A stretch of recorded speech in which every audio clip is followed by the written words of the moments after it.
The clock on the mantelpiece struck 11, and Marisol Penrith felt each chime land like a stone dropped into still water. The solicitor's office smelled of old paper and pipe smoke. Rain pressed against the tall window in steady sheets, blurring Bloomsbury into a smear of gray and gas lamp gold. Marisol pressed her gloved hands together in her lap to keep them from trembling. Her godfather. Her protector. The closest thing she had to a father since her own had died at sea when she was 9. Hadrian Vexley, Duke of Brookshaven, was 3 weeks in the ground. And Marisol Penrith, 22 years old, daughter of a Navy lieutenant, ward of Charity, was about to learn what he had left her. "Miss Penrith," said the solicitor, a gray-whiskered man named Mr. Talvert, peering at her over half-moon spectacles. "I must ask you to listen very carefully. The terms of His Grace's final will are unusual." Across the room, near the heavy oak doors, a man stood with his back to her. He had arrived 2 minutes before her, shed a black greatcoat dusted with rain, and taken up a position by the window without acknowledging her. Tall, broad through the shoulders, in a way that suggested labor rather than leisure. Dark hair cut shorter than fashion preferred. He had not turned, but Marisol had felt the awareness of him the way one feels the edge of a blade in the dark. She knew, without being told, that he was a Vexley. "Unusual how, sir?" she asked. Mr. Talvert cleared his throat. He drew a sealed envelope from a folio and set it on the desk between them. The wax seal bore the Brookshaven crest, a hawk over a sheaf of wheat. The bulk of the estate, title, entailed lands, London House, Northumberland Holdings, passes by law to His Grace's only surviving male relative, his nephew, Mr. Cassian Vexley, formerly Captain Vexley of the 42nd Foot. So, the Duke, then. The one Hadrian had spoken of only twice in 5 years, and never warmly. "However, Mr. Talvert said, and the word landed like a struck bell. His Grace, in the last week of his life, executed an additional codicil. It concerns you, Miss Penrith, and it concerns Mr. Vexley. It must be read aloud, in the presence of you both, before either of you may know its contents." She could not feel her hands. "Read it, then," said the man at the window. His voice was low, rough at the edges, the voice of a man who had spent years giving orders, in places far from drawing rooms. He still did not turn. Mr. Talvert broke the seal. "To my beloved godchild, Marisol Adelaide Penrith, and to my nephew, Cassian Augustus Vexley, I leave the following provision. It is my wish that within 8 days of the reading of this codicil, the said Marisol Penrith and the said Cassian Vexley shall be joined in lawful matrimony. Should this union be solemnized within the prescribed 8 days, the unentailed property of the Brookshaven estate, the dower house at Renmere, the income from the Yorkshire mills, my private collection, and the sum of £40,000 shall pass jointly to husband and wife. Should this union not be solemnized, the said property and sums shall pass in their entirety to the Crown, and Miss Penrith shall receive nothing whatsoever from my estate. This is my will, so be it witnessed." Silence. The clock ticked. The man at the window turned. She had been wrong about the dark hair. It was nearer to black, damp from the rain, curling at his collar. His face was younger than she had expected, perhaps 30, but weathered, sun-darkened, with a faint silver scar that ran from the corner of his left eye down beneath his collar. His eyes were the color of slate before a storm. They were fixed on her, with an expression that had already done the calculation and arrived at a conclusion she would not like. "Madam," he said. "Sir," she answered. Her voice did not shake. "Were you aware of this provision?" "I was not." "Truly?" "Sir, I sat in this room 20 minutes ago and did not know my godfather had a nephew living, beyond a name. I came to be told whether I was to keep my lodgings through the winter. He studied her. Mr. Talbot, leave us a moment. Mr. Vexley, I cannot. 5 minutes, Talbot. The girl will not bolt. Will you, Miss Penrith? I find I am not certain my legs will carry me, sir. So no. Something flickered at the corner of his mouth, the ghost of a smile. Mr. Talbot removed himself. Cassie and Vexley crossed to the desk, looked down at the codicil, and read it once more in silence. My uncle, he said, had a sense of humor I never appreciated in life, and find I appreciate even less in death. Your Grace, not yet. Cassian will do. That is improper, sir. This entire room is improper, Miss Penrith. We may as well economize on the small things. He turned toward her fully. Allow me to be plain. I returned to England 9 days ago. I have not slept under a Vexley roof in 11 years. I came home because my uncle was dying and asked it of me, and I arrived 3 hours after he stopped breathing. And now I am told that I must marry, in 8 days, a woman I have never seen before this hour, or my uncle's private fortune will go to the crown. Yes, she said. I gather that is the position. You are remarkably composed. I am in shock, sir. Composure is what shock looks like on women who were not raised to weep in solicitors' offices. Tell me, what would you receive in this scheme if we did not marry? Nothing, sir. And before this hour, what did you expect? A small annuity, £40 a year, enough to live as a gentlewoman of reduced means. And if there is no annuity in the will itself?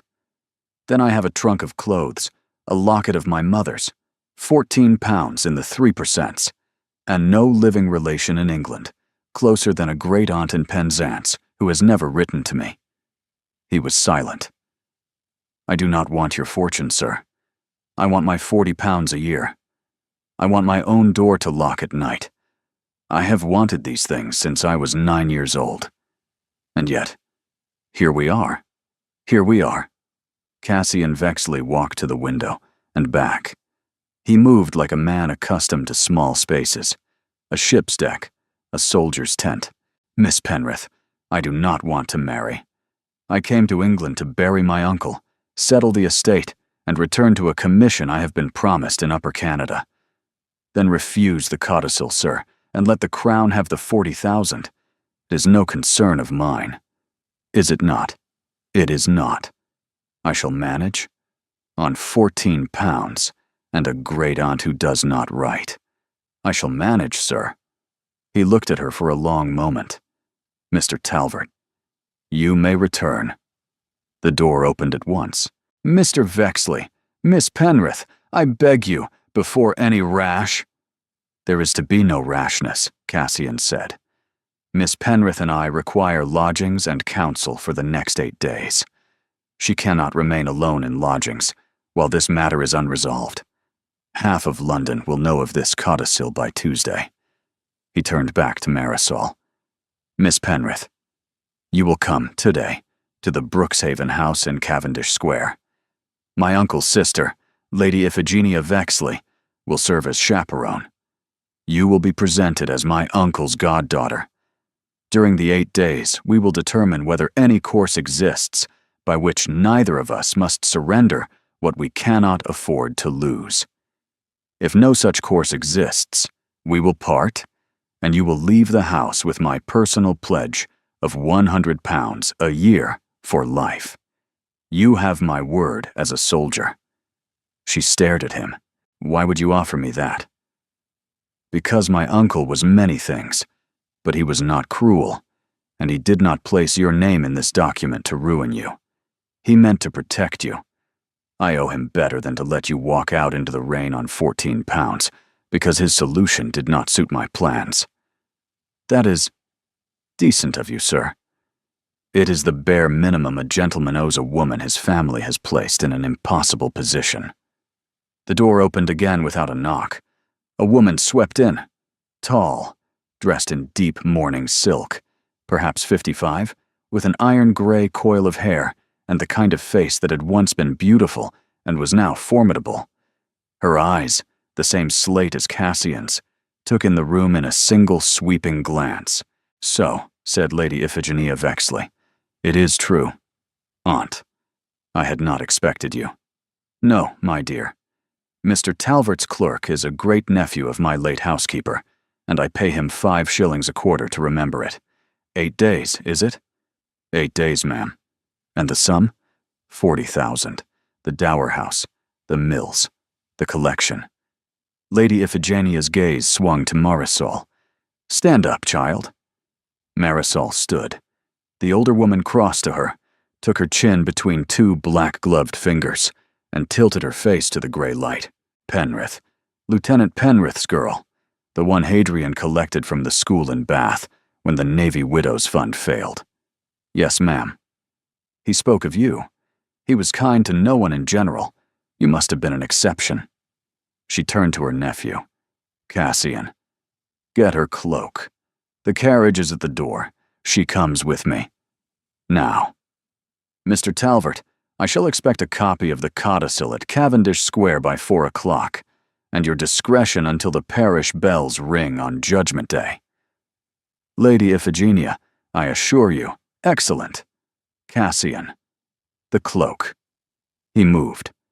Marisol watched him cross the room. This man who had been a stranger 10 minutes ago, and was now, by the writing of a dead man, the axis on which the rest of her life would turn, and felt the first cold splinter of something far more dangerous than fear. She felt curious. She felt seen. He held out her cloak, and as she turned for him to settle it on her shoulders, his fingers brushed the bare skin at the nape of her neck, accidentally, briefly, and Marisol Penrith, who had not been touched by a man in any tender way since her father lifted her down from a carriage at the age of 9, felt the splinter drive deeper. 8 days, she thought. The rain hammered the windows. Lady Iphigenia was already at the door. The carriage smelled of beeswax and wet wool, and the faint trace of a man's tobacco. Hadrian's, Marisol realized, and felt her throat close. Lady Iphigenia took the forward seat. Cassian swung in opposite his aunt, with the unconscious neatness of a man boarding a ship. The carriage lurched forward into the rain. "Now," said the older woman. "Cassian, speak." "Ma'am, I have not yet decided." "You have decided to bring her to my house, which means you have decided not to refuse outright. So speak." "My intent is to find a course that requires neither marriage nor forfeiture. You did not know him as I did. Hadrian did not leave doors ajar. Why 8 days, do you think? Why her?" Lady Iphigenia's gaze cut sideways to Marisol. "He had 3 goddaughters. Why this one?" "I do not know, ma'am," Marisol said before she could stop herself. "Did I ask you, child?" "No, ma'am, I beg your pardon." "Do not beg my pardon. I dislike begging. Did he speak to you in the last weeks?" Marisol's hands tightened on her reticule. "He sent for me twice. The first time he gave me a string of pearls that had belonged to his mother, and told me he had. He used the words attended to it. The second time was 8 days before he died. He held my hand. He said, 'I'm sorry, child. I have done a hard thing. Forgive me when you understand it.' Cassian had gone very still. Did he name me? He did not, sir. I had no notion you were even in England. And the pearls? In my trunk. I have not worn them. I did not feel they were mine yet." Lady Iphigenia made a small, sharp sound. "Oh, Hadrian, you old serpent. He picked her, Cassian, on purpose. He did not pick a fortune hunter. He picked a girl with 14 pounds in the funds, who, when offered the entire codicil to her advantage, said, 'I want my 40 pounds a year.' Ma'am, Be quiet, child. I am paying you a compliment." The carriage swung around a corner. "There remains the question," Cassian said, "of why." "Why what, dear?" "Why he wished it. Uncle did not throw 40,000 pounds at a problem to be sentimental." "No, he did not. There is a great deal you are not seeing, my boy. Cavendish Square first. Tea. Dry clothes for the child. And then I shall tell you what your uncle was doing in the last 6 months of his life. You will neither of you like it. Ma'am, Marisol said, am I to understand that you intend me to remain in your house? You are to understand, child, that you are already in my carriage, and I do not collect young women in my carriages and then put them out into the rain. Yes, you will remain. You will be presented as a goddaughter, brought under family protection. You will be given a maid, a wardrobe befitting the connection, and a measure of my time, which is more than I give most of my own blood. In return, you will conduct yourself with discretion. Ma'am, I cannot accept a wardrobe. You can, and you will. We shall consider the matter closed. The carriage slowed. One last thing, Lady Iphigenia said. Cassian. There is a young lady, recently arrived in town, whom your uncle, in the last fortnight of his life, half promised would be presented to you. Lady Persephone Halloway, the Earl of Marchwood's only daughter. The mother is calling at 4. Your uncle did not write that promise into any document, but he wrote it into half a dozen letters, and the mother holds the letters. Aunt, I'm only telling you what you will face this afternoon.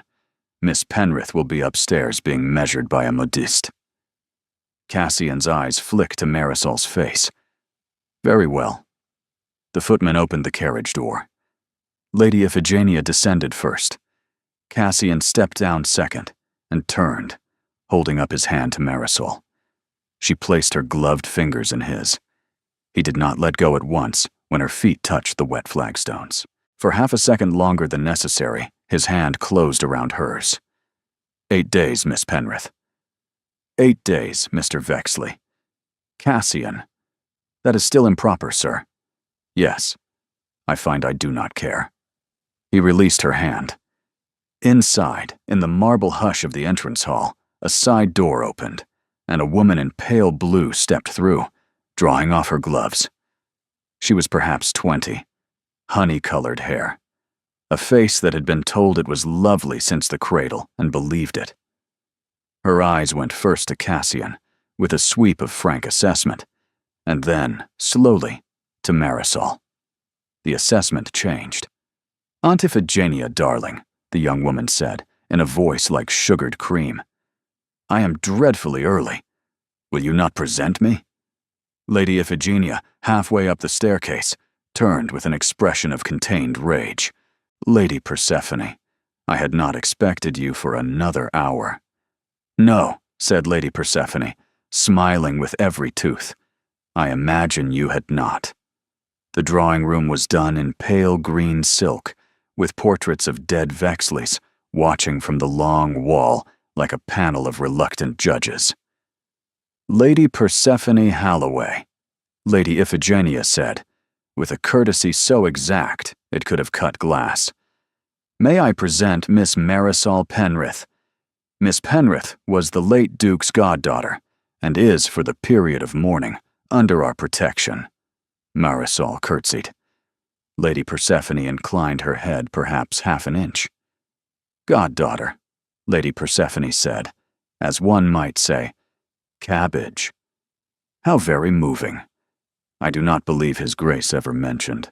Hadrian rarely mentioned his charities, my dear. He preferred them quiet. The word charities hung in the air like a small knife thrown and caught. And Mr. Vexley, Lady Persephone said, sweeping her smile up to its full radiance. How very glad I am to meet you at last. Your dear uncle wrote so warmly of you. I feel I know you already. I am at her ladyship's service, Cassian said. It was the most perfect non-answer Marisol had ever heard a man make. Lady Persephone was reading him for warmth and finding none. I had hoped that we might prevail upon you to dine. Tomorrow, perhaps. Quite small. Suitable for morning. Tomorrow, I am engaged. Are you, sir? I am. The Countess of Marchwood entered then, in a shower of apologies for the rain. Lady Iphigenia, with the air of a general reorganizing her lines under fire, contrived to seat Lady Persephone at an angle that did not allow her to face Cassian directly. Marisol was gestured to a chair near the window. For a quarter of an hour, she watched Lady Persephone work. The girl was very good. She drew Cassian out about Upper Canada, about his regiment, and Cassian, courteous, answered in monosyllables that did not invite extension. The blow, when it came, was beautifully wrapped. "Miss Penrith," Lady Persephone said sweetly, "you must tell me, for I am dying of curiosity. How did you come to be His Grace's goddaughter?" "My father served under His Grace's brother, in the Mediterranean. Lieutenant Edmund Penrith. He died at sea when I was 9, ma'am, and His Grace stood for me at my confirmation when I was 12. How affecting. And your education? You speak so prettily. One would never—" Lady Persephone caught herself, eyes wide, all innocence. "One would never guess." It was the smallest knife Lady Persephone could find in her reticule. Marisol breathed once. "His Grace saw to my education, ma'am. I was 4 years at Mrs. Halversham's school in Bath, and 3 years thereafter as companion to Mrs. Halversham herself, in payment of the school fees His Grace had advanced. I am told that when I am quiet, I pass for a lady. When I speak, the secret comes out." There was a small silence. Then Cassian Vexley laughed. It was almost soundless. It cracked the room open like a thrown stone through ice. "Forgive me," he said, instantly composed. "Miss Penrith, that was admirably said." "Mr. Vexley," said the Countess of Marchwood faintly. "Madame, I beg your pardon. I have been on campaign too long. Lady Persephone, please accept my apology on Miss Penrith's behalf. She has had a hard morning. Her godfather's will was read to her not 3 hours ago, and the news in it was considerable." "Considerable," Lady Persephone echoed. "Considerable. We shall not trouble you with the particulars." Lady Persephone Holloway, who had walked into the drawing room 25 minutes earlier, with the unassailable confidence of a girl whose mother held 6 letters from the late Duke, looked across the green silk room and saw that something had changed in this house in the last 48 hours. She set down her teacup with a click. "Of course. Mama, we are imposing." In the rustle of the departure, Lady Persephone, passing Marisol's chair, paused. She bent, as if to adjust her shawl, and her voice was so low only Marisol could hear it. "Whatever it is you think you have, I will know what it is by Friday. And then we shall speak again." She straightened, smiled brilliantly, and was gone. The door closed. Lady Iphigenia did not move for the count of 3 full breaths. Then she crossed to the window and said, without turning, "Cassian, ring for fresh tea. We have rather less than 8 days now. We have, I should think, 4. "Why 4? "Because that girl will have her mother in front of every dowager in London by Wednesday, and the Morning Post's gossip column on Friday, and on Saturday morning, Hadrian's solicitors' clerks will be offered £5 apiece for the contents of the codicil, and at least one of them will take it. By Sunday, this will be in the papers." She turned, and Marisol saw, for the first time, the steel beneath the mourning silk. "So, children, tea. And then I shall tell you what your uncle was doing in the last 6 months of his life." 4 days. The rain had not stopped. The fresh tea came and went cold in its pot. Lady Iphigenia unlocked a lower drawer of the writing desk with a key on a chatelaine at her waist and drew out a slim Morocco-bound folder. "Cassian, what did your uncle write to you in the last year?" 3 letters. The first concerned the death of his foreman at the Yorkshire Mills. The second contained an enquiry as to my health. The third was the summons home." "He did not write to you of a man called Mordaunt Crail?" "No." "Of £60,000 advanced to Crail out of the Brookshaven private fortune in the spring of last year?"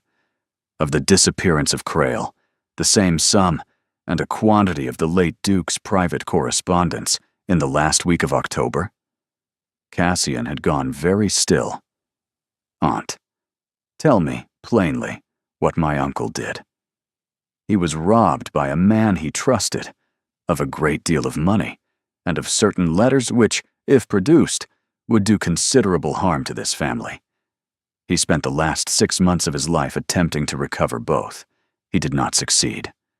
The codicil is what he wrote, when he understood he would not live to settle the matter himself. Marisol set down her teacup. Ma'am, forgive me. I do not understand what this has to do with me. You will. Listen.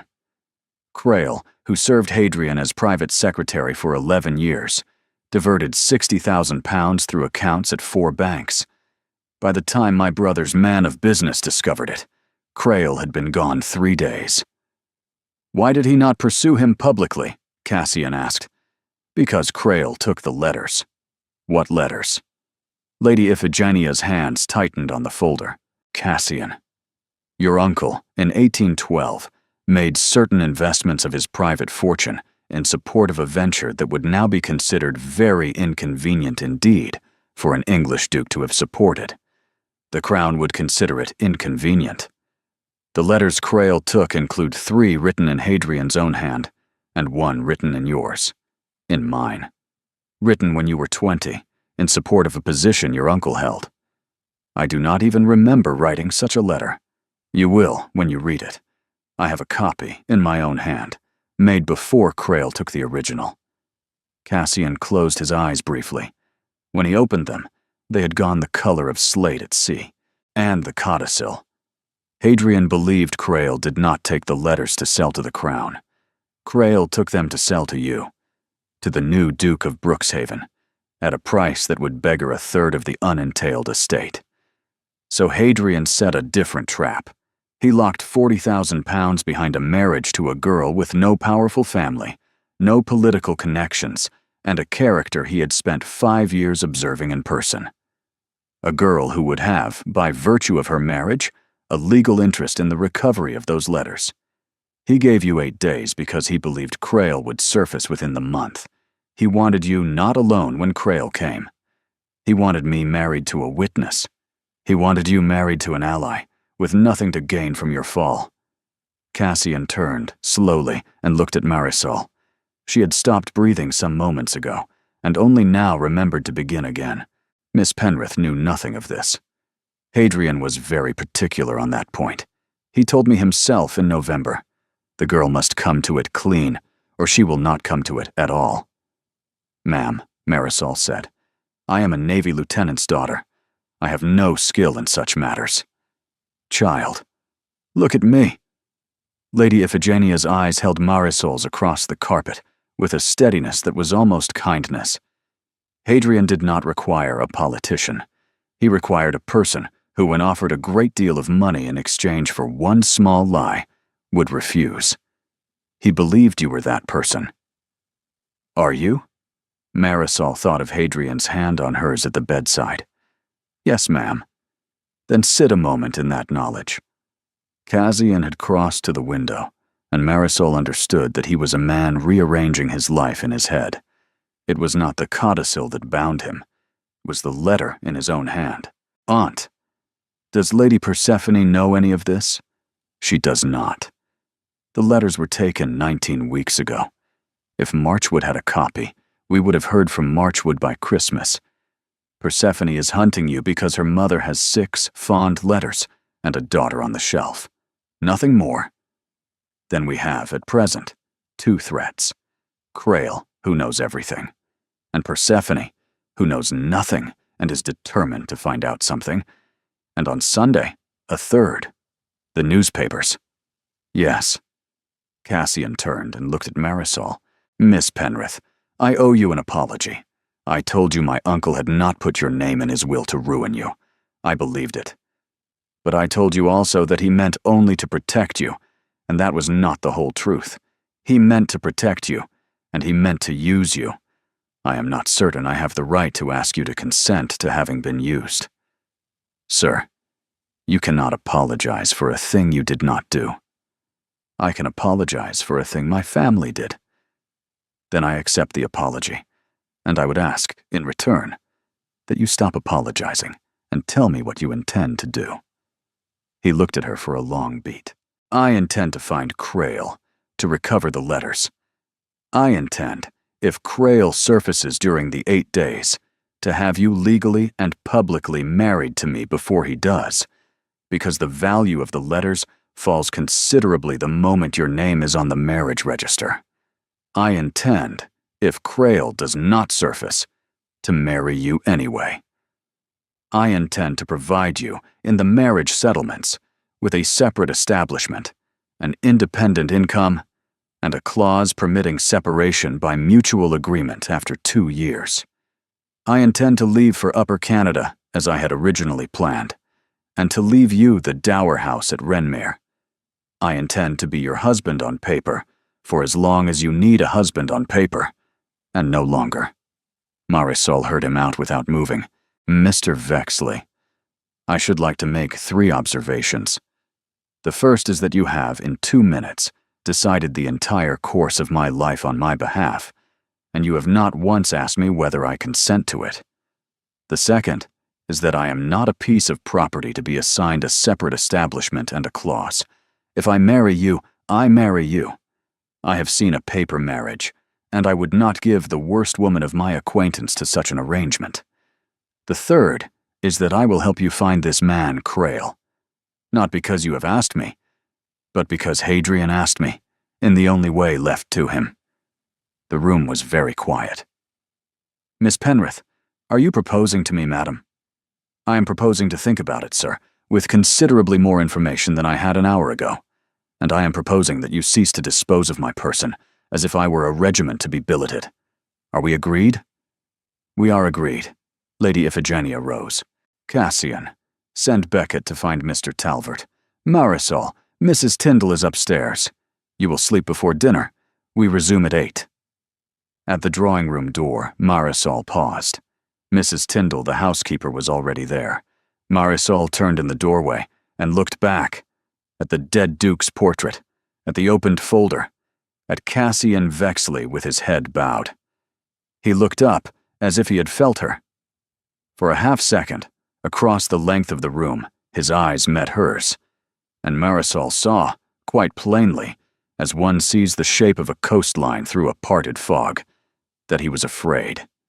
Not of Crail, not of the letters, of her, of what it would cost him if she stayed. She turned away and followed Mrs. Tyndall up the staircase. She woke in the dark, in a strange bed, to a soft, persistent knocking at the door. The mantel clock read 9:15. She had not meant to sleep. "Miss Penrith, Lady Iphigenia begs you will come down." She rose, dressed in a borrowed wrapper of gray wool, and twisted her hair into a knot at her nape. The small library was on the first floor.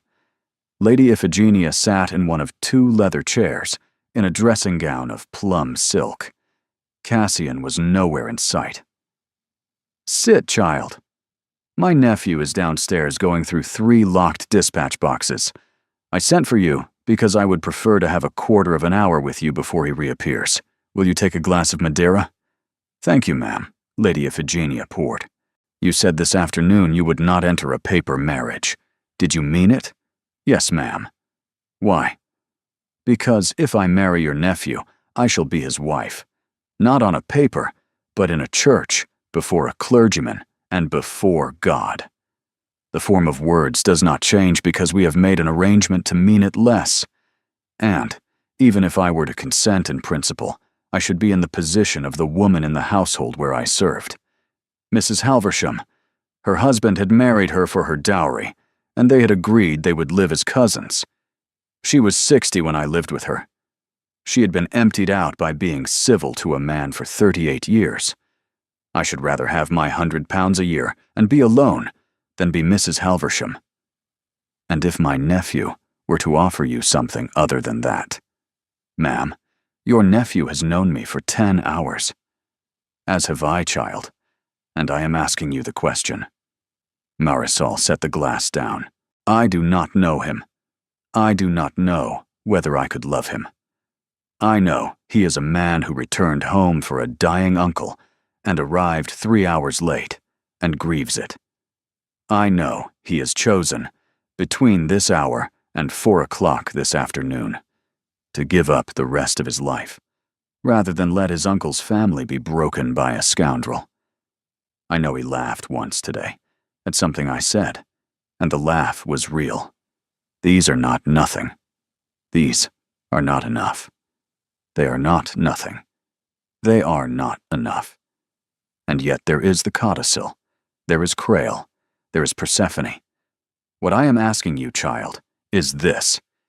If, in 4 days, my nephew comes to you and says, I cannot give you what you deserve, but I can give you my word that I will not make of you a Mrs. Halversham.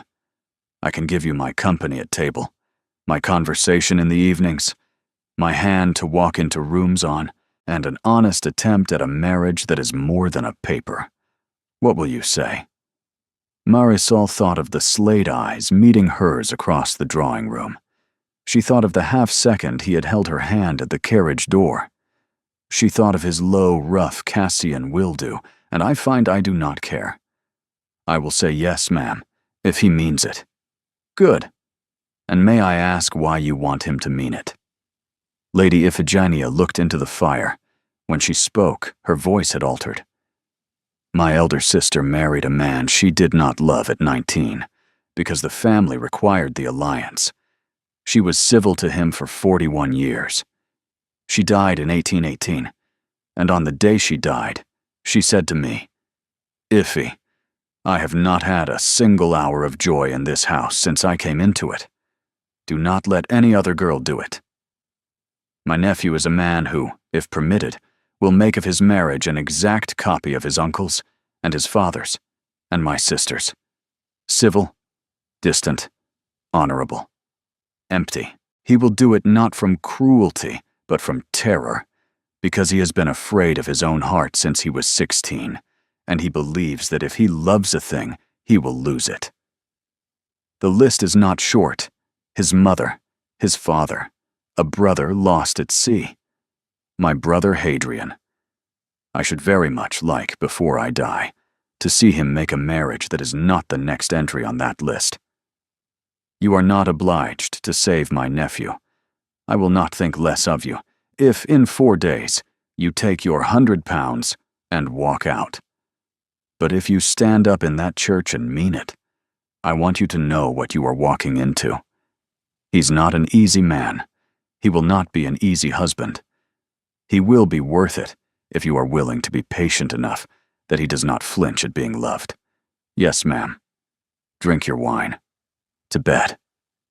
In the corridor she paused, at the head of the stairs, because she could see, at the far end, beneath the door of Cassian's sitting room, a thin yellow line of candlelight. She did not knock. She turned the other way, and the door at the far end opened, and he was standing in it. He was in shirt sleeves. He had a book in his hand. He had clearly come out for nothing more than a glass of water. He stopped. She stopped. Miss Penrith, he said very quietly. Mr. Vexley. Are you well? I am well, sir. Your aunt sent for me. Yes. He hesitated. In the morning, I will have something to tell you both. But I would ask you tonight, only one question. What my aunt has been telling you in the small library this evening, was it kindly told? It was kindly told, sir. And true, I think. He drew a breath. It was a breath of relief. Thank you. Good night, Mr. Vexley. Good night, Miss Penrith. She went into the green room and lay down in the dark and thought. He came out to the landing for a glass of water and a book he was not reading, in a house of 7 floors with 23 servants, and I think he came out because he could not sleep until he knew I was still here. She slept. By 8 o'clock, a parcel had arrived from the modiste. A single morning gown, soft dove gray, with black ribbon at the cuffs, as a concession to mourning. At 9, breakfast with Lady Iphigenia. Cassian had risen at 6 and ridden out at 7. Mr. Hollis, an inquiry agent, had departed for Bristol on the 8 o'clock coach. Smile a little, but not too much. You have 3 sentences. They are: my father served under the late Duke's brother in the Mediterranean and died at sea. I was 4 years at Mrs. Halversham's school in Bath. His Grace was very kind to me. Anything more is a hostage to fortune. Yes, ma'am. The callers came. Mrs. Bellinger, plump and warmly disposed, and Lady Cordelia Strain, sharper, watching everything. Marisol said her 3 sentences, sat down, and folded her hands. Lady Cordelia's teaspoon rattled, very faintly, against the saucer. When they had gone, Lady Iphigenia said, "Well done. Strain will repeat every word in 3 drawing rooms before tea. We are walking in the square." They walked. The rain of the previous day had cleared into a thin, pale February sun. Lady Iphigenia returned the salutes of passing gentlemen with the briefest of inclinations, naming each man under her breath as he passed: banker, fool, decent, drunkard, dangerous, decent fool, until Marisol found herself biting her cheek not to smile. Ah, here he comes. Cassian had ridden into the square. He swung down at the curb and crossed to them. Aunt, Miss Penrith, Wapping, the dock, and then the offices of the Bristol Packet. Productive? Suggestive. Walk with us. Once round, slowly. Miss Penrith, take his other arm. Marisol obeyed before she had time to think. She placed her gloved hand on the inside of Cassian's elbow, and she felt, through the wool of his coat, through her own glove, the warmth of him. He looked down at her. "Good morning." "Good morning. You slept?" "A little." To anyone watching from a window of the square, they were a perfectly proper trio. Inside her glove, Marisol's hand sat very still on Cassian's arm, and his arm sat very still under her hand, and she could feel the small, careful negotiation of 2 people who did not, particularly, want to let go. "Sir," she said softly, "last night you came out to the landing for a glass of water. You were not really come out for a glass of water." A pause. "No, Miss Penrith, I was not." "I thought not. Are you angry?" "No, sir." "Pleased?" "That is a forward question, Mr. Vexley." "Yes, forgive me. I am not displeased. I do not yet know more than that. I thought you should be told." "Thank you." Lady Iphigenia, on his other arm, was conducting a perfectly audible monologue about the ironwork of the railings, with the rigorous attention of a woman who had not heard a single word her 2 charges were saying. Luncheon was the truth. They ate in the small library, with the door locked. Cassian drew a folded sheet from his coat. Mordaunt Crail did not take ship for the West Indies. He has been living, under the name Mr. Craddock, in 2 rooms above a chandler's, in a court off Wapping High Street. I have spoken to a man who has seen him. Crail is alive, in London, and is behaving in the manner of a man waiting for a particular event, before he moves. "The funeral," Lady Iphigenia said. "The funeral is past. The reading of the will is past. The next event of consequence is the marriage, or the failure of it." Marisol set down her spoon. "Sir, there is a thing you have not said. Crail does not know me. He cannot calculate whether I am a witness with an interest. Married, I become a legal obstacle. But unmarried, you are a person with no legal interest, in possession of certain information that he would prefer not to be in possession of, living in a house from which he would prefer you were not living." Cassian. "Aunt, she has worked it out. If Crail calculates as I would in his place, he will not in the next 4 days seek to harm Miss Penrith. He will seek to intimidate her. He has not, in 11 years, ever harmed a person physically. He is a thief and a coward. But cowards in corners can be made to act unpredictably. We have, perhaps, 4 days in which Crail is still calculating. After that, we are in a different country." What do you propose? Miss Penrith does not leave this house unaccompanied. All callers received in your company. And on Friday evening, 3 days from today, Miss Penrith and I sit down, alone, in this room, and decide together what is to be done about the marriage. 3 days early, while there is still time to choose otherwise, without ruin to her. Friday evening. Friday evening. Miss Penrith, are you content? I'm content with not leaving the house unattended. I'm content with Friday evening. I should add only one thing. If, on Friday evening, you and I decide we shall not marry, I shall still help you find Crail. I shall not walk out of this house and leave you to it. That decision and the other decision are not the same decision. Understood. Thank you. There was a silence. Lady Iphigenia walked to the window and said with her back to the room, "There is a man in a brown coat across the square, pretending to read a notice on the railings. He has been there for perhaps 12 minutes. He is not from this neighborhood." Cassian was up before she had finished. He crossed to the window and stood beside her, at an angle that did not show him at the glass. 12 minutes. Has he looked up at this house? Twice. Both times when a footman crossed the area. Stay back from the glass, Aunt. Ring for Beckett. Tell him to send Tom out by the kitchen door round to the next street, to walk past the man once, slowly, and to come back to me with a description of his face. At once. She rang. Cassian crossed back to the table. He stood at Marisol's shoulder, one hand resting lightly on the back of her chair. Miss Penrith, it is possible that I have miscalculated.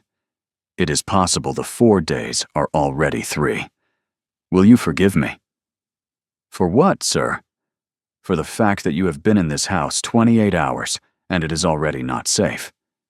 She placed her hand very deliberately over his where it rested on the back of her chair.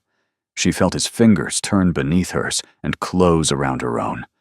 Once, briefly, hard, and then release, because Beckett's footsteps were already coming up the stairs. The clock struck the half-hour past 1. 6.5 days remained. Tom came back at 2:15, a slim, red-haired youth, scrubbed pink with the cold. He's about 40, sir, square in the face, brown hair going gray at the temples. He's not a gentleman. His coat is good, but it's been brushed too often at the cuffs. He kept his right hand in his pocket the whole time I was near him. Did he look at you? Once, sir. Then he looked away. He did not turn his head, only his eyes. Tom, you have done well. You will not speak of this in the kitchen. No, ma'am. When the door closed, Cassian crossed to the window again. He is gone. He has what he came for. He will be replaced. That was not Crail. Crail is 52 and walks with a stoop. That was a man Crail has paid. How many such men do you suppose Crail commands? 2, perhaps 3. He has not the resources for many. Then by tomorrow night, he will have used half his resources merely to watch this house. By Friday, he will be running thin. Cassian turned from the window. Miss Penrith, you have not asked me what is in the letter. No, sir. When you wish me to know, you will tell me. Mrs. Halversham used to say that a woman who asked questions she did not need, answered would, in the fullness of time, be told things she did not wish to know. That is admirably economical. What did the letter say, Cassian? Lady Iphigenia said. She has earned the courtesy of not having to ask. It was written in 1812. Uncle had advanced money to a man, ostensibly a merchant in Hamburg. The advance was payment passed through the merchant to certain persons in Paris, in support of a faction that, had it succeeded, would have shortened the war. It was not treason against England, but it would, if produced now, be represented as private dealing with foreign nationals during wartime, and it would be ruinous. I had been given a draft to copy in a fair hand for my uncle's signature. I had no notion what the letter was. I copied it. I added my initials at the foot, a habit I had at 20. Anyone examining it would conclude that I had drafted the letter on my uncle's behalf, knowing its purpose. I cannot prove that I did not. And Crail has the original, and by my source's report this morning, Crail has been seen drinking in a public house off Lombard Street with a man known to be in the regular employ of a particular newspaper proprietor. He is sounding the market. He is finding out what the price would be. Then we have less time than I thought. I think on Saturday, when the codicil reaches the papers, Crail will calculate that the moment to introduce a different Brookshaven scandal is precisely upon him. And on Sunday morning, the letter is in the Morning Post, and I am ruined twice in 12 hours. Marisol drew a breath. Mr. Vexley, I think we should go to Friday evening with our heads clear. I think your aunt and I should be visible in a controlled way, in some place where we can be seen by people whose seeing us will help. Tomorrow. My dear girl, the Carwarden concert tomorrow night. Small, musical, entirely respectable. The Countess of Marchwood will be there with her daughter. London will see Miss Penrith on your arm. Crail's man will count the minutes. And I shall arrange for the carriage to be the Brookshaven carriage, with the hawk and wheat unmistakable on the door. You wish to make a parade. I wish to make a statement, dear. The difference between we are afraid and we are not. It is a good thought. Miss Penrith? I have nothing to wear to a concert tomorrow, sir. You will, by 6 o'clock tomorrow evening. The modiste owes me a favor. Then yes, sir. Tomorrow.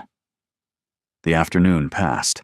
A different man, in a dark blue coat, took up a position on the south side of the square, and stood there until dusk, after which he was replaced by a third, in a plain black greatcoat. That night Marisol slept badly. In the morning, the modiste came at 10. By 1, Marisol had a concert dress, dark gray, almost black in some lights, with silver gray trim and a high black ribbon at the throat, a dress unmistakably of mourning, and yet cut so that no woman in any room in London would think the wearer had been dressed apologetically. By 7, Lady Iphigenia, in deep mourning silk and the Brookshaven diamonds, had inspected Marisol in the hall and pronounced her adequate. Child. More than adequate. At 7:25, Cassian had come down the stairs in black evening dress and had stopped on the third step from the bottom for half a second longer than was strictly necessary. He had said nothing. He had only inclined his head very slightly and offered her his arm. The 4 blacks were beautiful. Lady Iphigenia, opposite, settled her gloves. Right. Let us go and be looked at. The Carwarden house in Hanover Square was lit from the basement to the attics. Marisol heard her name spoken in the hall before she had reached the head of the stairs. That is Penrith, the goddaughter. And she felt Cassian's arm tighten the merest fraction beneath her hand. She walked into the long, pale music room with her chin level, and she heard, distinctly, the sound of perhaps 200 pairs of eyes turning at once. She did not look at any of them. A quartet began to tune.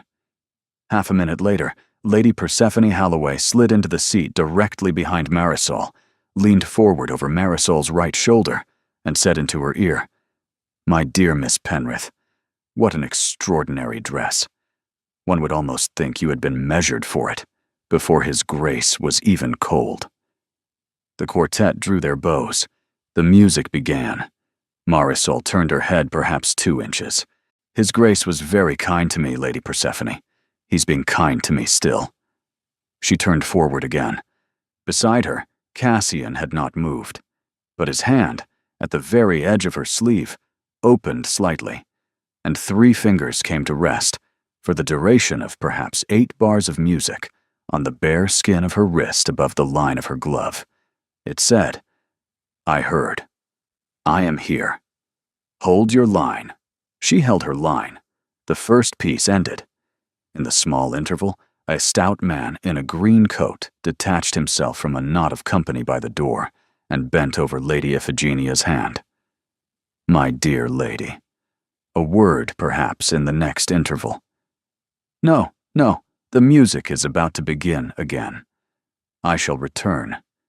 He inclined his head to Cassian, glanced past him to Marisol, and threaded back the way he had come. Aunt, Cassian said. That was Sir Joseph Bewley, who is one of the senior undersecretaries at the Home Office, and who never disturbs anybody on a Wednesday evening unless somebody at the Home Office has a question that cannot wait until Friday. Aunt. Yes, dear. We have been seen, and the remarking has reached an office in Whitehall, which is rather faster than I had calculated. The music played. Marisol thought. 5 days remain. Crail has sounded a newspaper. Whitehall has noticed us. Lady Persephone has made her opening attack. There is a man in a blue coat outside who has counted our minutes. And someone in this house has, with 3 fingers on my wrist for 8 bars, told me that I am not alone in any of this. The interval lasted a quarter of an hour. Lady Iphigenia did not rise. She offered Sir Joseph the merest profile. Sir Joseph, how very good of you to call upon us in our row. Lady Iphigenia, a delicate matter. 2 minutes only, I beg. Sir Joseph, I am at a concert. Whatever it is may surely be expressed in this row in a single sentence. Madam, it is to do with a paper. Long thought to be in the late Duke's hands. Now perhaps not. There has been a representation made to a person of consequence. The person of consequence wishes to know whether he is being approached or whether he is being baited. By whom? By a man who claims to have means of producing the paper. And what does the person of consequence wish me to say? He wishes to know whether the paper exists. Lady Iphigenia smiled, very faintly. Sir Joseph, tell the person of consequence that the paper has not been in this family's hands these 4 months, and that we are presently engaged in retrieving it. Tell him that I shall personally call upon his wife on Friday morning at 11, with my nephew, and that my nephew will speak to him directly. Are we understood? Madam, I cannot. Sir Joseph, are we understood? Madam, we are understood. Excellent. Good evening. He bowed and withdrew. Aunt, Cassian said very low. Friday morning, Cassian. 11. Lord Lydenford's house in Berkeley Square. He is the person of consequence. Lydenford, Aunt. Lydenford is at the Treasury. Lydenford was the man Crail was seen drinking with by my source, twice last fortnight. Lady Iphigenia turned her head, very slightly. Was he? Yes, ma'am. Then either Lydenford is the buyer, or Lydenford has been pretending to be the buyer in order to flush Crail. We shall know which on Friday. That changes the calendar. Yes, dear. Hush. The musicians are sitting down. The second half passed, as a kind of dream. Marisol heard the music as one hears music in another room. She was aware of the back of the room, where, twice, she saw Beckett. Beckett, who should not have been in the music room at all, pass by the open doorway and look in. Beckett was at the Carwarden concert, because something at Cavendish Square required him to be at the Carwarden concert. At the end of the final piece, she stood up, and only when they had reached the broader space of the landing did she allow herself to murmur, Sir, Beckett is here. I know. I saw him in the second piece. Why? I will know in a moment. He let go of her arm, placed her hand on his aunt's, and crossed the landing. Beckett met him at the top of the staircase. They spoke for 15 seconds. Cassian came back. Aunt, Miss Penrith, the carriage. Now. Cassian, what? In the carriage, Aunt. The carriage door shut, and the carriage moved off into Brook Street. Cassian. Crail has been at the house. Marisol's stomach turned over. At Cavendish Square. Not in it. At the area gate. He came up to the kitchen door at 8:30 and asked the boot boy whether he might have a word with Mrs. Tyndall on a matter of his old employment.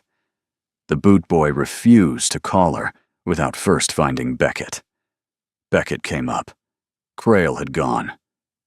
He came to my house.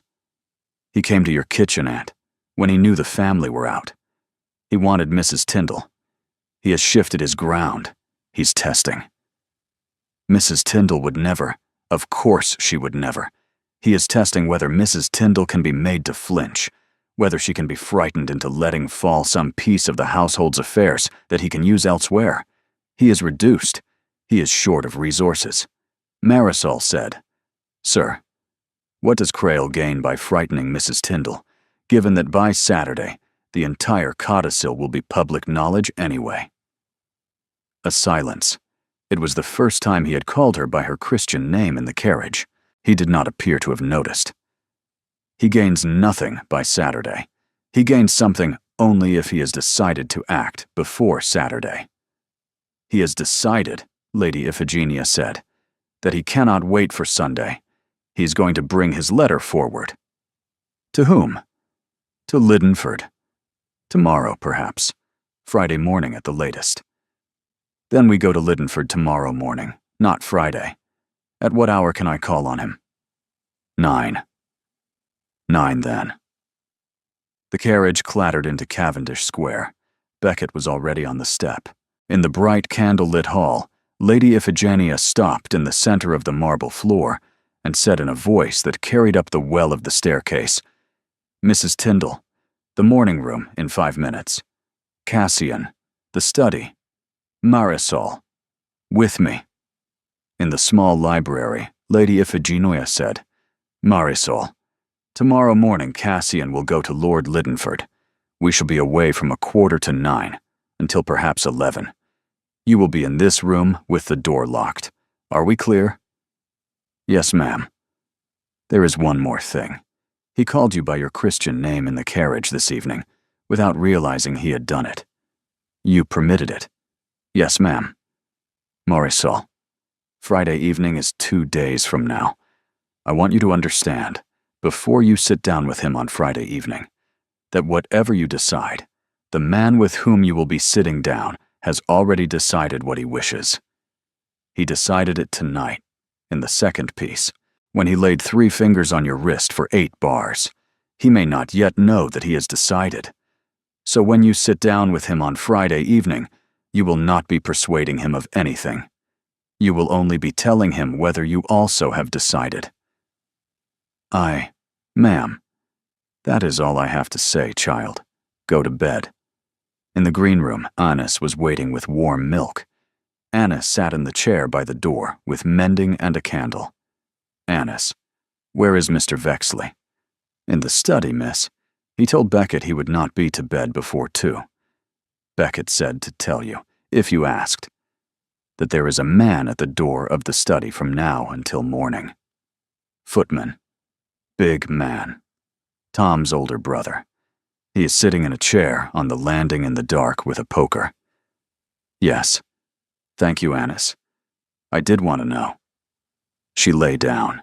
The house was perfectly quiet. Thursday morning came thin and gray, with a light frost on the railings. The Blacktown coach was at the door at 20 to 9. Marisol was already in the small library with Annis, the door locked, Mrs. Tyndall in the corridor. She read 3 chapters of The Antiquary, and absorbed perhaps 2 paragraphs. The clock struck 9. Then 1/4 past. Then 1/2 past. At 9:45 there was a knock. "Miss Penrith, ma'am. There is a person at the front door, a young woman. She gave the name Mrs. Halversham of Bath." Marisol went very still. "That is not possible. Mrs. Halversham is 60 and has not left Bath in 12 years. The young woman then said that she was not Mrs. Halversham herself, but had been sent by Mrs. Halversham with a letter. Pass it under, Mrs. Tyndall." A folded paper, sealed in red wax, slid under the door. Marisol knew Mrs. Halversham's hand at once. She broke it. The date at the top was 3 days previous.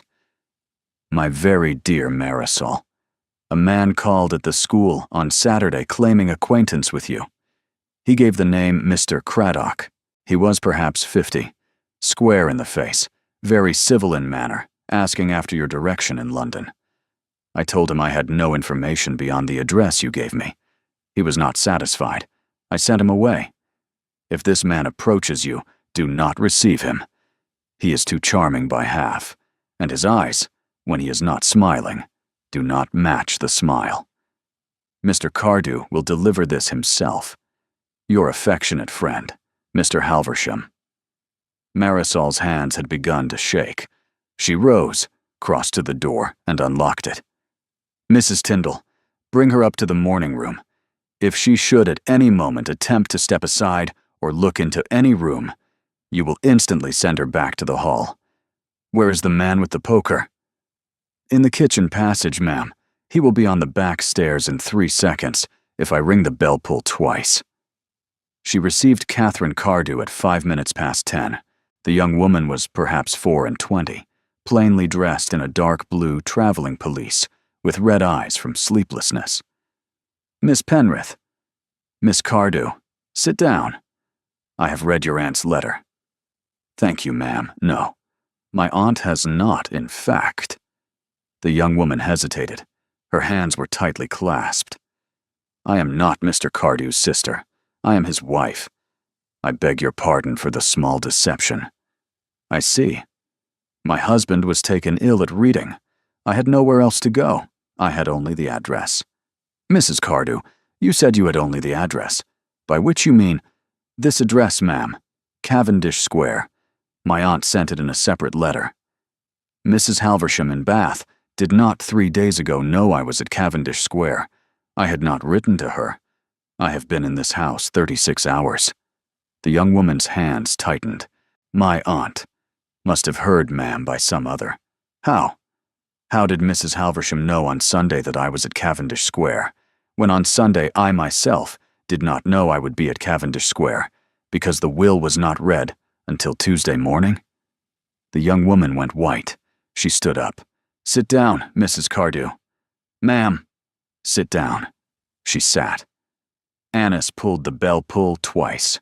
3 seconds later the door opened, and into the morning room stepped a very large young footman in livery, with a poker held in one hand at his side. The young woman looked at the door. She sat back down. Mrs. Cardew, you will tell me how you came by the address of this house, because the alternative is that I send for a constable. A long silence. Her face crumpled. He paid us, ma'am. My husband. £5. A man came to us on Monday, with a letter in my aunt's hand. Only she had not written it from Bath. She had written it from her sister's house in Wells, where she was visiting because the man had induced her to. Mrs. Halversham is not in Bath. She is in Wells, ma'am. The man took her there a week ago. The man came again and asked her to write the warning. He came himself. He was Craddock. And the address of this house was on the outside, ma'am. He gave my husband the letter sealed, with the address written on the outside in another hand. We knew, ma'am. We are sorry. We have been very hungry. And the man said no harm should come to anyone, only that I should bring the letter and find a way to remain in the house an hour, and tell him, when he met me at 5 at the Crown in Marylebone Lane, what the inside of the house was like, how many servants, where the doors were, whether there was a man on watch. A silence. I am sorry, ma'am. I am very sorry. Marisol felt the cold, clear arrival of a feeling she had not had since the lieutenant came to the kitchen door at Plymouth. The thing fear sharpens into when you have stopped being able to afford it. Mrs. Cardew, you will write down every detail you can remember about the man. You will then remain in this room. Mr. Vexley will then decide what is to be done. I do not at present believe you will be handed to a constable. I do not promise it. Yes, ma'am. Oh, ma'am. Yes. Marisol turned. She crossed to the door. Mrs. Tyndall, send Beckett to me at once. And, in the green guest room, in the bottom of my trunk, a black silk pouch. Inside it is a string of pearls. Bring it to me. At once, ma'am. Beckett came up. Beckett. Go now to the Crown public house in Marylebone Lane, quietly, in plain clothes. Take the man with the poker and one other. Be at the Crown by 4:30. At 5 o'clock, a man will come in, looking for a young woman in a dark blue pelisse. Permit him to sit. Permit him to wait. At 5:30, when he begins to suspect she will not come, follow him out. You will not apprehend him. Follow only. Note where he goes. Return no later than 8 o'clock and report to Mr. Vexley. Perfectly, ma'am. You did very well at the door this morning. Thank you, ma'am. Mrs. Tyndall reappeared with the pouch. Marisol drew out the pearls Hadrian had given her. The pearls she had not worn because they had not, until this hour, felt like hers. She fastened them, herself, at the back of her neck. She walked, alone, to the head of the stairs, and stood there, looking down into the marble hall, and she thought, Hadrian, you old serpent, I think I see, now, what you were doing. I think I see why you picked me. Forgive me when you understand it, you said. I think I begin to. She heard, in the street below, the sound of carriage wheels. 11:15. She placed her hand on the polished rail and went down to meet them. She met them at the foot of the stairs. Cassian came in first. He stopped in the center of the marble floor when he saw her, and his face altered. He took in the pearls. He took in the steadiness of her hands. Marisol. Sir, there has been a development. In this house? In this house. Lady Iphigenia stepped past her nephew, took Marisol by the hand. The small library. Now, Cassian, lock the door. Marisol told it without ornament. Mrs. Halversham's letter, the seal, the date, the inconsistency of the address, the young woman in the dark blue pelisse, the half-crown in the boot boy's hand the night before, recast now as a piece in a pattern. The £5, Mrs. Halversham removed to Wells, the rendezvous at the Crown at 5. She told it from the foot of the staircase to Beckett's departure in 4 minutes, without a wasted sentence. When she finished, Cassian's face had gone, somewhere under the brown, a shade paler. You sent Beckett, without consulting me, instructed them not to apprehend, to follow only. Yes, sir. Marisol. That was exactly correct. If we had taken this man in a public house, we would have one of Crail's hirelings and no Crail. By following him, we may have Crail by tonight. You did precisely what should have been done. Thank you, sir. Aunt. Liddenford was the bait, not the buyer. He has been allowing Crail to approach, on the Home Office's instruction. He told me this morning that an offer was made to him at his club on Tuesday. The price was £9,000.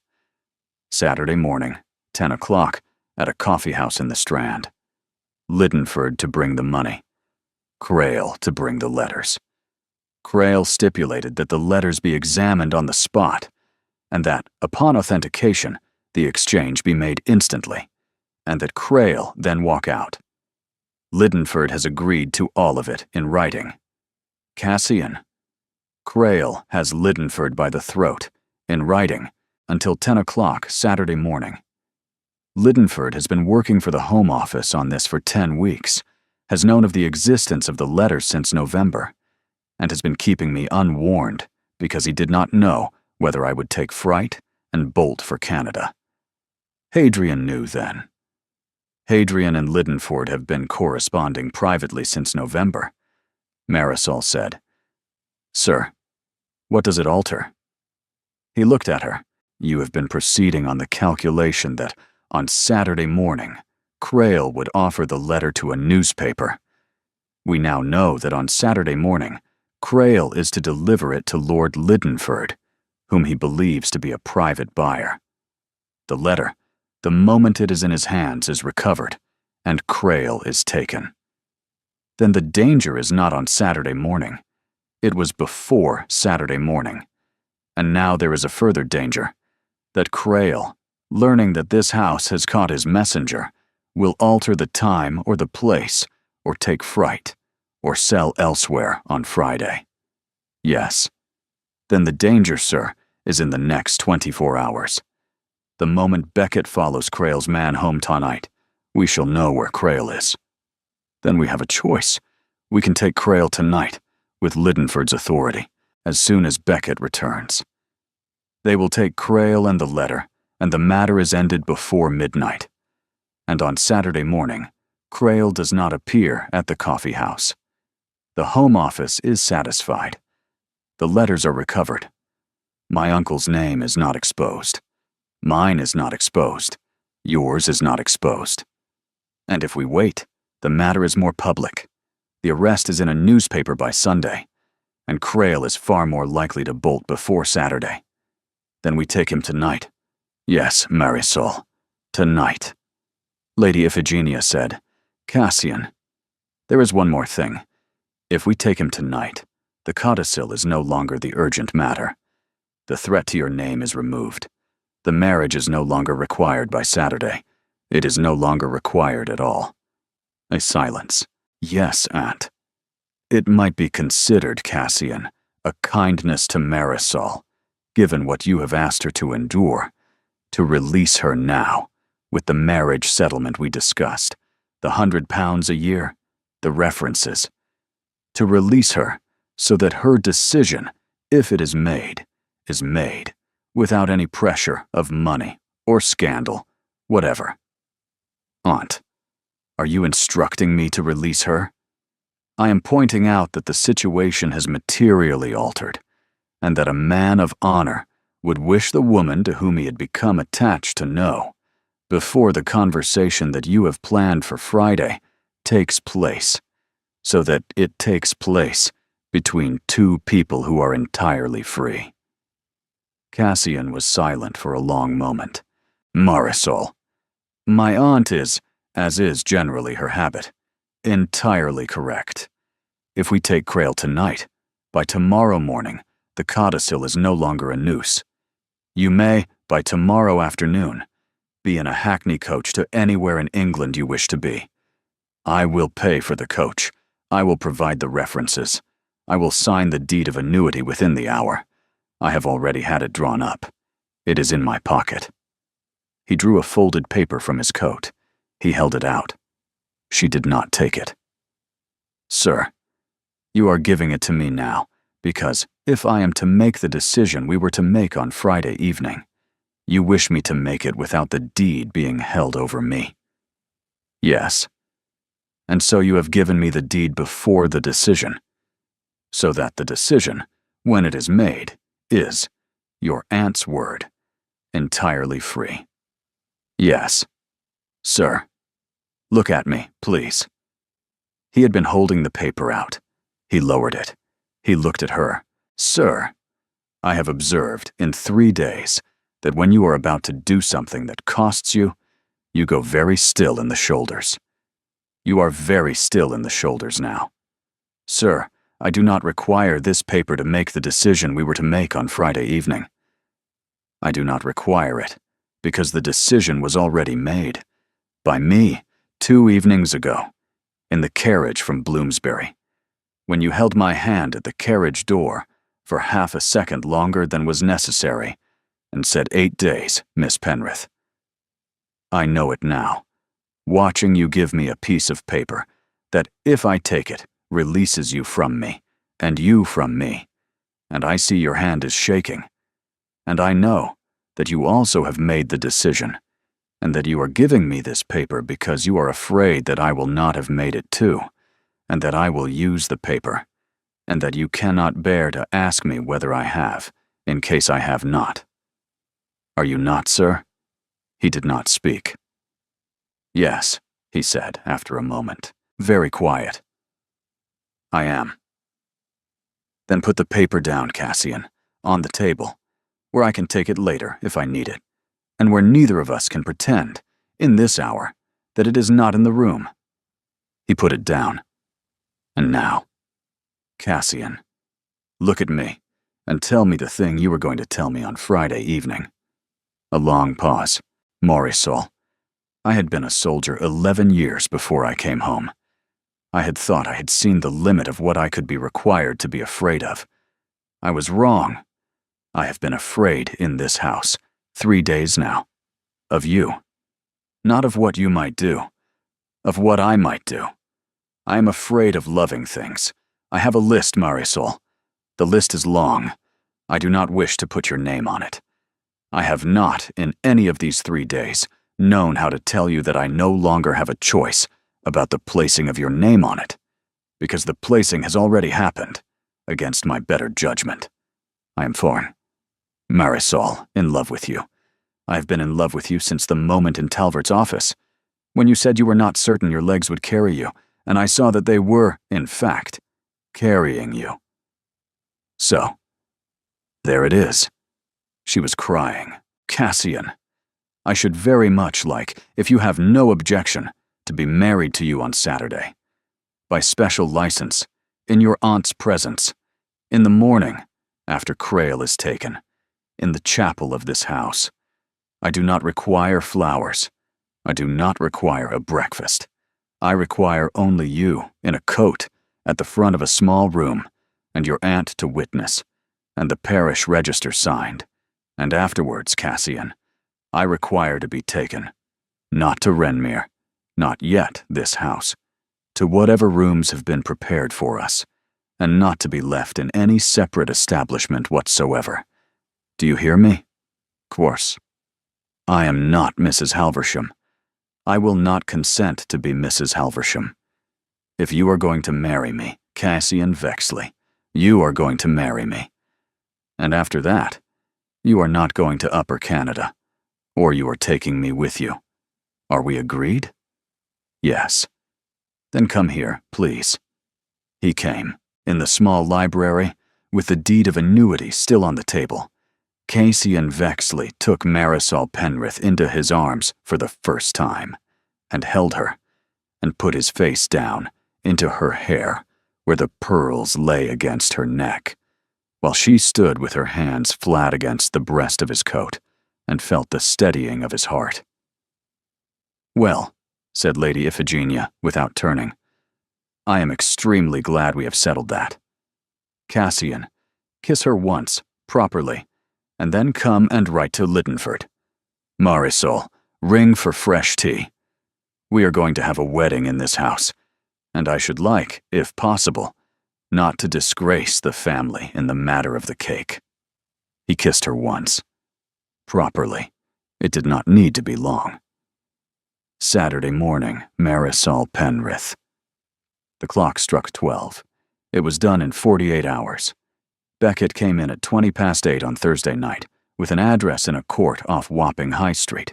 By 9:45, 4 officers of the Home Office, 2 constables, Lord Liddenford himself in a plain dark coat, and Cassian Vexley were assembled in the back kitchen at Cavendish Square. By 11:15, in a brick courtyard in Wapping, Mordaunt Crail was apprehended. He did not resist. He gave up the letters from a leather wallet under his shirt, and was taken to a magistrate's house in Stepney before midnight. The letter dated 1812 was burned by Lord Liddenford himself in the grate at Cavendish Square at 1:15 on Friday morning, in the presence of Cassian, Lady Iphigenia, and Marisol, who had been brought down in her wrapper because she had asked very quietly to see it done. The young woman from Lambeth was sent home with £2 and a basket of food.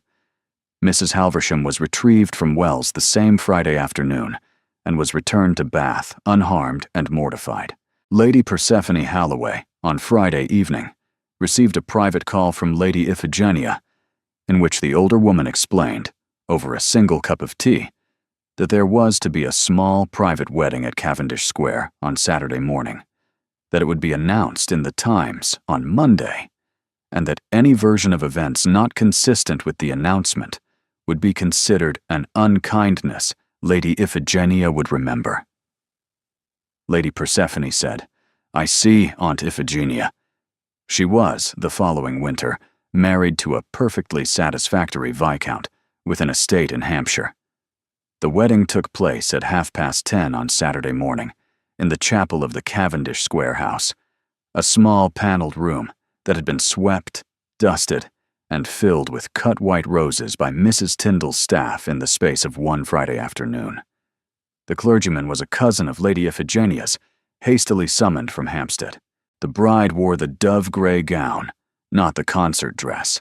That one was for going out into the world, and this one was for coming home, with the pearls at her throat and a small spray of lily-of-the-valley pinned at her shoulder by Lady Iphigenia herself, with hands that were not quite steady.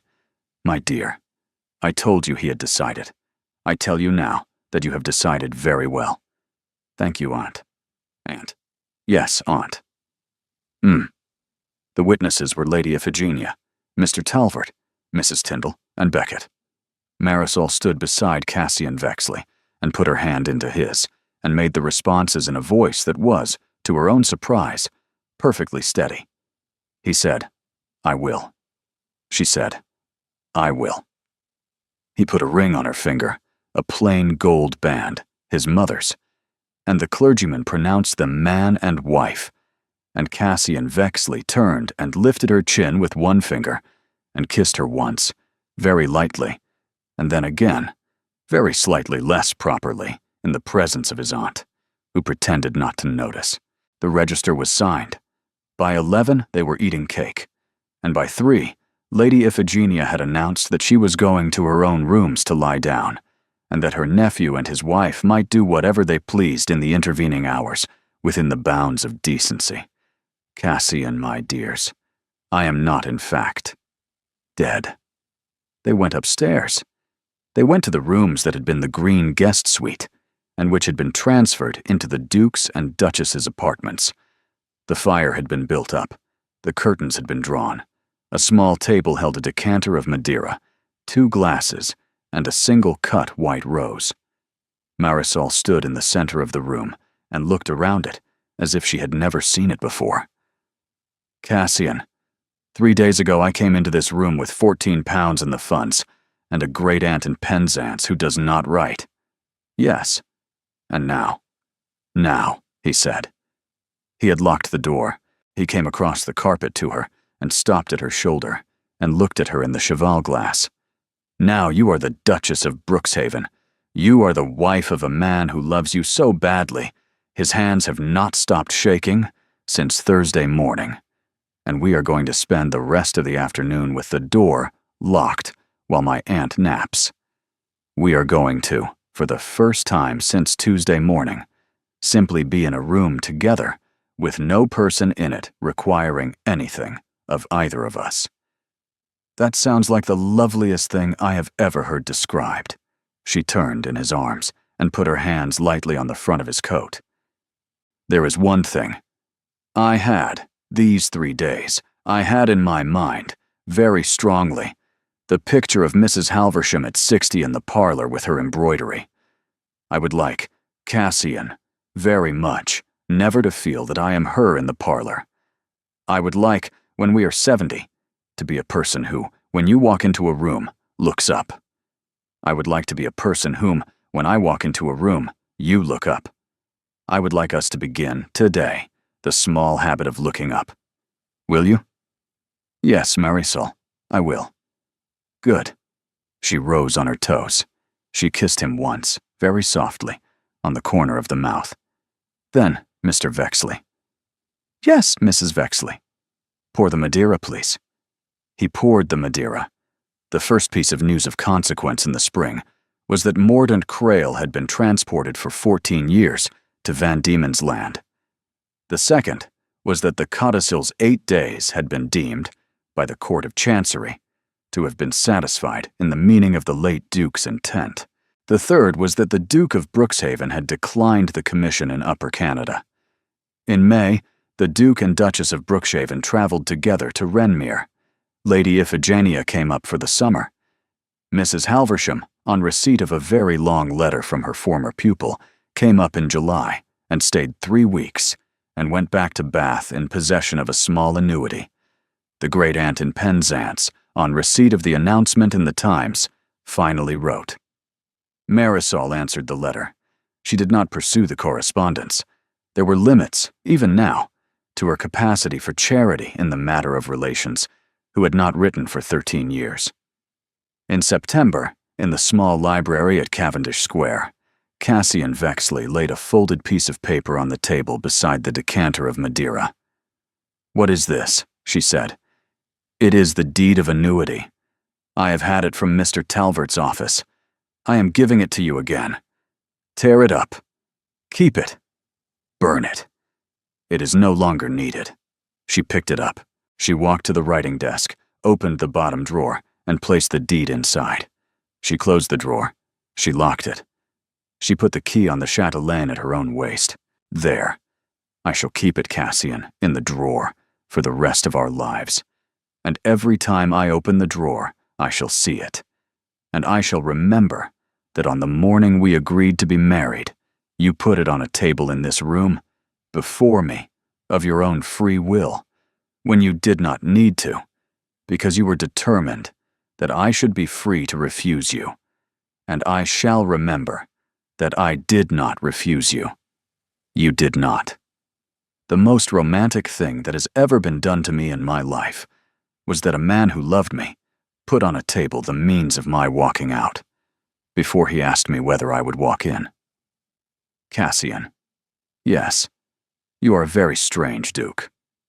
I am told by Aunt that I shall improve with age. I have no interest whatever in your improving. I should like you to remain exactly as you are. That is convenient, Marisol, because I am very unlikely to alter." She laughed.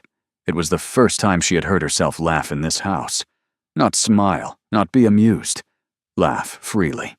It was the sound she would, in 20 years, look back on as the moment in which she had finally and completely understood that she was no longer afraid. He looked up at her, from his chair. She looked up at him. They had, both of them, looked up, on the small habit of looking up, for the 7 months they had so far been married, and they would continue to do so for 41 years thereafter, in 3 houses, through 2 long illnesses, through the births of 4 children, and the burial of 1, through Cassian's first speech in the House of Lords, and his last, through the death of Lady Iphigenia at 79, in her own bed at Cavendish Square, with both of them at her side. In the year that Marisol Vexley turned 63, she sat down at the same writing desk, and she opened the bottom drawer, and she took out the deed of annuity. The paper was a little brown at the edges. She read it through. She put it back. She locked the drawer. She thought, "Hadrian, old serpent, you did know what you were doing, and so did I, and so did he, and so, in the end, did all of us." Then she rose, and she went to find her husband, who was in the next room, reading. He looked up. She looked up. That was all. That had always been all. That had always been everything. Thank you for being here, with me, with this story, for all the hours it has taken to tell. You are why these stories are written, because somewhere, at the other end of the page, there is a person who believes that ordinary courage is worth the telling, that quiet love is worth the watching, that a woman with 14 pounds in the funds and a great-aunt who does not write may yet stand in a chapel on a Saturday morning and choose, freely, the rest of her life. You make the writing possible. You are the reason these rooms are warm. If a moment of this story stayed with you, a sentence, a small turning, a hand laid on a wrist for the space of 8 bars of music, I should very much like to know which one. Tell me in the comments. The things that move you tell me what to write next, and I write only because you read. If you would like more stories of this kind, Regency rooms, slow courage, women who are not Mrs. Halversham, and men who learn not to be afraid of love, please do consider subscribing. It costs you nothing, and it tells me, very practically, that the next story is wanted. Thank you. Truly. Until the next one, be brave in the small ways, and look up when the person you love walks into the room.